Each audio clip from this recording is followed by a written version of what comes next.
Bahkan kita sudah pernah berikan gambaran teman-teman sekalian, hal yang mubah bisa berubah menjadi sunnah, bisa berpahala. Contoh, makan, minum, tidur, mandi.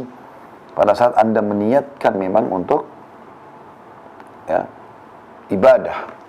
Tidur supaya memberikan hak badan. Tidur supaya Anda bisa lebih kuat beribadah. Jadi selain memberikan hak badan juga memperkuat diri untuk ibadah. Anda makan, minum karena ini memberikan hak badan yang memang Allah SWT berikan sinyal lapar, sinyal haus.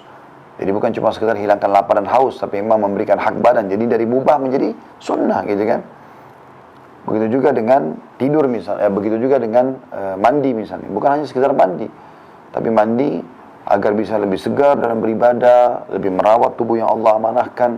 Jadi berubah dari mubah menjadi sunnah.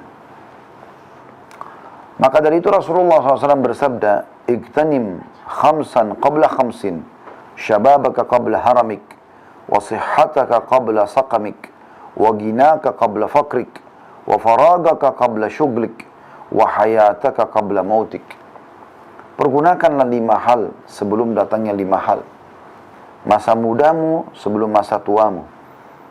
Kalau kita sudah tua, peluang untuk melakukan seperti pada saat masih muda itu susah. Energi sudah berbeda. Mata, penglihatan juga sudah lebih kurang. Pendengaran sudah kurang. Dan seterusnya. Beda antara anak muda sama orang tua. Maksimalkan masa mudamu. Dan masa muda harus dihabiskan di atas ketaatan kepada Allah Subhanahu wa ta'ala. Nggak boleh pada kemaksiatan. Kata Nabi SAW, "Inna Allah yu'jibu min syabin laysa lahu sabwah." Allah sangat kagum dengan anak muda yang tidak menghabiskan waktunya pada kemaksiatan. Yang saya herankan kadang-kadang kalau ada anak ganteng, anak yang tampan, yang gagah, dan ada anak perempuan yang cantik, ya. Heran kalau tidak menjadi ahli maksiat.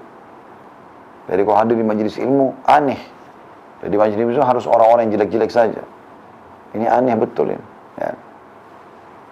Harusnya memang sambil dipakai dalam ketaatan. Kita lihat para sahabat Abdullah bin Umar, Abdullah bin Abbas, Abdullah bin Mas'ud, Abdullah bin Amr bin As, Anas bin Malik, Usama bin Zaid, ya. Ini sahabat-sahabat yang masih anak-anak mereka. Di masa Nabi SAW, tapi mereka diarahkan oleh orang tuanya dan lingkungan membentuk mereka menjadi orang-orang yang saleh.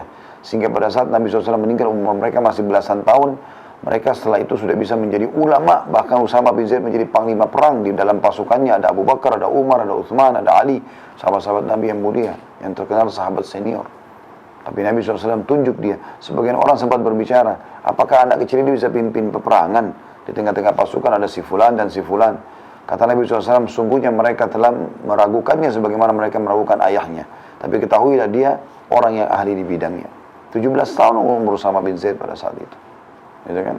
Makanya Iyas Al-Muzani, seorang tabi'in yang masyhur dengan kecerdasannya, subhanallah, saking cerdas dari kecil belajar agama terus sampai argumennya kuat sekali. Satu waktu pernah khalifah datang ke wilayahnya mereka di Irak. Kemudian dia pun termasuk datang jalan mau menemui khalifah. Umurnya masih 17 tahun waktu itu. Di kiri kanannya ada 2 ulamanya Irak. Sebelah kanan 2, sebelah kiri 2. Maka khalifah mengatakan, "Aku belum pernah lihat pemandangan seburuk hari ini. Bagaimana bisa anak muda itu didampingi dengan 4 orang syekh, 4 orang-orang yang sudah tua dan berilmu di kiri kanannya. Seakan-akan ini pemimpinnya gitu." Maka khalifah bertanya, "Hai anak muda," bertanya kepada Iyas Al-Muzani rahimahullah, "berapa umurmu?" Maka dia menjawab dengan ilmu. Dia mengatakan, "Umurku wahai Amir Mukminin sama dengan umurnya Usama bin Zaid." Ya, Usama bin Zaid sahabat Nabi tadi yang jadi panglima perang di zaman akhir hidup Nabi SAW, umurnya 17 tahun. Pada saat dia memimpin pasukan ditunjuk oleh Rasulullah SAW, dan di dalam pasukan ada Abu Bakar, ada Umar, ada Uthman, ada Ali. Maka akhirnya khalifah sadar ternyata anak ini bukan anak sembarangan. Anak muda, masa muda itu dipakai dalam kebaikan, ketaatan.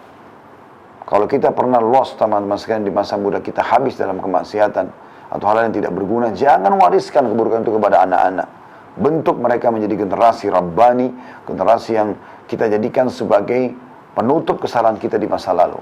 Supaya apa yang gagal kita di masa lalu, kita tidak boleh lagi menjerumuskan mereka pada kegagalan yang sama.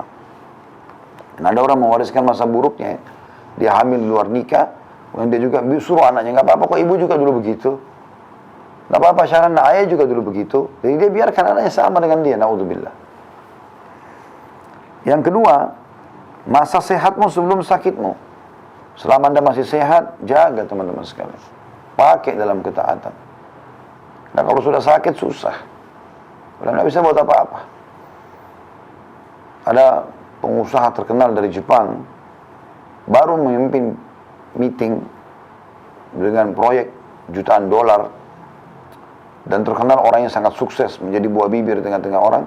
Malam hari dia tidur, tiba-tiba stroke. Besok pagi dia sudah lupa semuanya ilmunya. Perusahaannya tinggal hanya membiayai dia sampai dia meninggal. Gitu kan? Orang tidak tahu kapan terjadi masa itu kepada dia. Jadi gunakan masa sehatmu sebelum sakitmu. Kesempatan emas. Kemudian yang ketiga, kayamu sebelum miskinmu. Mumpung kaya, sedekah. Kalau sudah miskin, sudah susah nanti. Mumpung kaya, umrohlah, hajilah, bersedekahlah. Itu yang ketiga. Yang keempat, waktu luangmu sebelum sibukmu. Jadi kalau pas ada waktu kosong, pakai dengan hal yang baik, hal yang positif. Kalau hal yang mubah masih boleh, tapi kalau sudah masuk kepada hal yang haram, jangan. Tapi kesempatan emas, mumpung lowong, pakai untuk hal-hal yang bermanfaat. Dan yang terakhir, yang kelima adalah hidupmu sebelum matimu. Orang kalau sudah mati terputus amalnya, kecuali sebagian kecil. Mungkin bisa terjadi, ya, kalau dia sudah mempersiapkan amal jariah misalnya buat dia, dan seterusnya. Ya. Jadi ada seseorang di Yaman, kaya raya, miliarder. Dia orang yang baik sebenarnya. Tapi dia selama ini selalu sibuk mengembangkan usahanya terus. Satu waktu, ini yang membuat dia sadar, sampai diangkat kisahnya itu kisah tentang 2 kilo atau sekilo anggur. Penyebab dia sadar. Dia lewat, waktu dia mau ke rumahnya, ada orang yang baru petik anggur dari pohonnya, dijual di pinggir jalan. Dia lihat, buah ini ranum, kelihatannya segar sekali, dia beli. Sekilo atau 2 kilo kalau saya salah ingat, sekitar begitu. Dengan niat dia ingin bawa ke rumahnya, supaya nanti di rumahnya bisa makan sama anak dan istrinya. Begitu tiba di rumah, dia bilang sama anaknya sama istrinya, ini nanti sebentar habis sholat duhur kita makan sama-sama. Persiapkan aja, dikasihlah kepada mereka. Kemudian dia pun duduk lalu sholat duhur di masjid. Subhanallah, begitu dia pulang dari sholat duhur, sudah dihidangkan makan siang, dia tanya, mana anggur tadi yang saya beli? Kata mereka, sudah habis kami makan tadi. Kata istrinya, anak-anak berebut tadi jadi habis. Tiba-tiba dia terenyuh gitu. Dia berpikir, apa yang sedang terjadi? Sebenarnya orang ini mampu membeli seluruh kebun kurma, seluruh kebun anggur itu. Karena dia orang kaya raya, mampu dia beli, bukan cuma sekilo 2 kilo. Tapi mungkin pada saat itu, memang dia beli untuk sama-sama dinikmati. Kenapa dia nggak dilibatkan? Dia langsung berdiri, dia nggak makan siang, dia keluar, dia keluarkan hampir seluruh uang perusahaannya, dibangunkan masjid, bangun berapa masjid, bangun rumah anak yatim, proyek-proyek sosial, semua dia sibuk dengan itu. Orang-orang tiba-tiba heran melihat, karena dia tidak pernah lakukan itu. Setelah selesai proyek itu, ada yang bertanya, kenapa Anda tiba-tiba melakukan semua ini? Dia bilang, gara-gara sekilo atau 2 kilo anggur. Dia ceritakan, saya beli, saya bawa ke rumah, ternyata saya mau makan sama-sama, mereka tidak memperdulikan keinginan saya itu. Padahal cuma sekilo anggur, atau 2 kilo anggur. Mereka makan sendiri.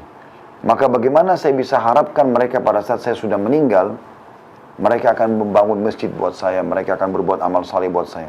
Anggur saja mereka tidak mau sisain buat saya. Ini kan banyak terjadi begitu. Suami bawa makanan ke rumah, pulang pengen makan, sudah nggak ada. Anak-anak sama istri sudah makan habiskan. Nggak ditinggalin buat suaminya. Nggak dilatih anak-anak biasa berbagi dengan ayahnya. Padahal dia yang kerja setengah mati. Subhanallah, seperti itulah.